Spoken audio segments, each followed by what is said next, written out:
ከሰሞኑን ባሻ ግርግር የሚባል የአንጎል ክፍል እንዳለ ተምሬያለሁ። ስሙ ሴንስ ይሰጣል። ምክንያቱም በዋነኝነት ይሄ ክፍል የሚቆጣጠረው ምን መሰላችሁ?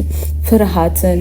አሁን ለምሳሌ የሆነ ነገር ማታ ስትሄዱ ወይም ደግሞ አንበሳ ሊበላችሁ ቢደርስ አጠገባችሁ ምናምን በዛ ሰዓት ያለውን የፍርሃት ሪስፖንስ ኦርጋናይዝ የሚያደርገው አይነት ክፍል ነው። አሚግዳላ ይባላል። አሚግዳላ የሆነች ለውዝ የምታክል ልክ የሚሞሪ ቋታችን አለ አይደል? ሂፖካምፓስ የሚባለው ከሱ ፊት ለፊት ያለች ክፍል ነች ነው።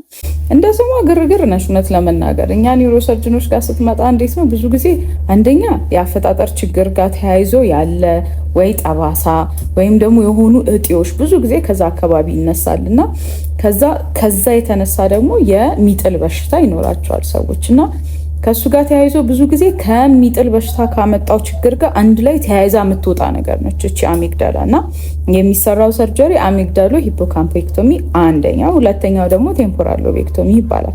እነዚህ ሁለቱ ሰርጀሪዎች በዋነኝነት የሚሰሩት ለሚጥል በሽታ ወይም ደግሞ ሲዥር ሰርጀሪ ነው የሚባሉት እና በዚህ ሰርጀሪ ውስጥ ብዙ ጊዜ ችግር ያመጣሉ ተብሎ ከሚታሰቡና አብረው ከሚወጡት ክፍሎች መሀል ነች እንግዲህ አሚግዳላ እና ያው ባሻ ግርግር እንደመፍጠሯ እንግዲህ ብዙ ጊዜ እኛም ግርግር እንዳትፈጥሪ ብለን እናስወጣታለን። ግን ብዙ ምርመራዎች ተደርገው እዛ አካባቢ ያለው ፋንክሽን በደንብ ታይቶ ነው እንደዛ የሚደረገው።